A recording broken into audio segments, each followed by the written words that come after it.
ಶುಭೋದಯ. ಇವತ್ತಿನ ನುಡಿಮುತ್ತು ಏನಪ್ಪಾ ಅಂತ ಅಂದರೆ, ಒಂದು ಹಳ್ಳಿಯ ಹೊರಗೆ ಒಂದು ದೊಡ್ಡ ಮರ ಇರುತ್ತೆ. ಆ ಮರದ ನೆರಳಲ್ಲಿ ಕುತ್ಕೊಳ್ಳೋದು ಅಂದರೆ ಜನಕ್ಕೆ ಬಹಳ ಆನಂದ. ಹಾಗಾಗಿ ಅಲ್ಲಿ ಎಲ್ಲ ಜನಗಳು ಏನು ಮಾಡ್ತಿರ್ತಾರೆ, ಆ ಮರದ ಕೆಳಗಡೆ ಮಕ್ಕಳು ಆಟ ಆಡ್ತಾ ಇರ್ತಾರೆ, ದೊಡ್ಡವರು ವಿಶ್ರಾಂತಿ ತಗೊಳ್ತಾ ಇರ್ತಾರೆ. ಅಷ್ಟೇ ಅಲ್ಲ, ಆ ಮರ ಕೊಡುವಂತಹ ಹಣ್ಣು ಎಷ್ಟು ರುಚಿಯಾಗಿರುತ್ತಪ್ಪ ಅಂದರೆ ಎಲ್ಲರಿಗೂ ಸಹ ಅಚ್ಚುಮೆಚ್ಚು. ಅಷ್ಟೇ ಅಲ್ಲ, ಅಲ್ಲಿರುವಂತಹ ಪ್ರಾಣಿ ಪಕ್ಷಿಗಳಿಗೂ ಸಹ ಆ ಮರದ ಹಣ್ಣು ಅಂದರೆ ತುಂಬ ಇಷ್ಟ. ಹಾಗಾಗಿ ಆ ಮರದ ನೆರಳಲ್ಲಿ ಹಾಗೂ ಪೊಟರೆಯಲ್ಲಿ ಹಲವಾರು ಪ್ರಾಣಿ ಪಕ್ಷಿಗಳು ಗೂಡನ್ನು ಕಟ್ಟಿಕೊಂಡು ಆರಾಮಾಗಿರುತ್ತೆ. ಆದರೆ ಅದೇನು ಅಂತ ಗೊತ್ತಿಲ್ಲ, ಇದ್ದಕ್ಕಿದ್ದ ಹಾಗೆ ಒಂದು ವರ್ಷ ಆ ಮರ ಹಣ್ಣನ್ನೇ ಬಿಡೋದಿಲ್ಲ. ಆ ಜನಕ್ಕೆಲ್ಲ ಬೇಸರ ಆಗೋಗ್ಬಿಡತ್ತೆ. ಅಯ್ಯೋ, ಇದೊಂದು ಗೊಡ್ಡು ಮರ, ಇದು ಹಣ್ಣು ಬಿಡೋದಿಲ್ಲ, ಹಾಗೆ ಹೀಗೆ.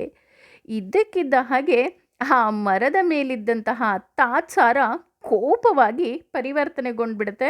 ಪ್ರತಿದಿನ ಬರೋದು, ಆ ಮರದ ಕೆಳಗಡೆ ಕೂತ್ಕೊಳ್ಳೋದು, ಆ ಮರಕ್ಕೆ ಬೈಯೋದು. ಈ ಮರದ ಟೊಂಗೆ ಸರಿ ಇಲ್ಲ, ಹಣ್ಣು ಕೊಡಲಿಲ್ಲ, ಹಾಗೆ ಹೀಗೆ. ಈ ಮಾತುಗಳನ್ನು ಕೇಳಿ ಕೇಳಿ ಕೇಳಿ ಕೇಳಿ ಹಣ್ಣು ಬಿಡದೇ ಇದ್ದಂತಹ ಆ ಮರ ತನ್ನ ಎಲೆಗಳನ್ನು ಸಹ ಉದುರಿಸೋದಕ್ಕೆ ಶುರು ಮಾಡಿಬಿಡತ್ತೆ. ಆ ಉದುರಿದ ಎಲೆಗಳಿಂದ ಅಲ್ಲಿದ್ದಂತಹ ಎಲ್ಲ ಪಕ್ಷಿಗಳು ಸಹ ಆ ಮರವನ್ನು ಬಿಟ್ಟು ಹೋಗುತ್ತೆ. ಆದರೆ ಆ ಜನಗಳು ಆ ಮರಕ್ಕೆ ಬೈಯೋದನ್ನು ಮಾತ್ರ ಬಿಡೋದಿಲ್ಲ. ಇದ್ದಕ್ಕಿದ್ದ ಹಾಗೆ ಅದರ ಟೊಂಗೆಗಳು ಸಹ ಮುರಿದು ಹೋಗೋಕ್ಕೆ ಶುರು ಆಗತ್ತೆ. ಒಂದು ದಿನ ಇದ್ದಕ್ಕಿದ್ದ ಹಾಗೆ ಆ ಮರ ಬುಡದ ಸಮೇತ ಬಿದ್ದು ಹೋಗುತ್ತೆ. ಇದನ್ನು ನೋಡಿದ ಜನಕ್ಕೆ ಆಶ್ಚರ್ಯ ಆಗಿಬಿಡತ್ತೆ. ಇದೇನಿದು, ಇಷ್ಟು ಚೆನ್ನಾಗಿದ್ದಿದ್ದ ಮರ 6 ತಿಂಗಳಲ್ಲೇ ಈ ಥರ ಆಗೋಯ್ತಲ್ಲ ಅಂತ. ಆಗ ಅಲ್ಲಿದ್ದಂತಹ ವಯಸ್ಸಾದಂತಹ ವ್ಯಕ್ತಿ ಹೇಳ್ತಾರೆ, ಆ ಮರ ಇವತ್ತಲ್ಲ ನಾಳೆ ಹಣ್ಣು ಬಿಡ್ತಾ ಇತ್ತು, ಆದರೆ ನೀವುಗಳು ಆಡಿದಂತಹ ಚುಚ್ಚು ಮಾತಿನಿಂದ ಅದು ನೊಂದು ತನ್ನ ಪ್ರಾಣವನ್ನೇ ಕಳ್ಕೊಳ್ತು ಅಂತ ಹೇಳ್ತಾರೆ.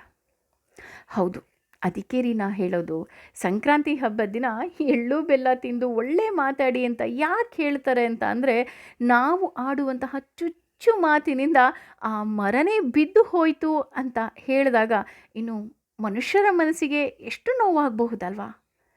ಯೋಚನೆ ಮಾಡಿ.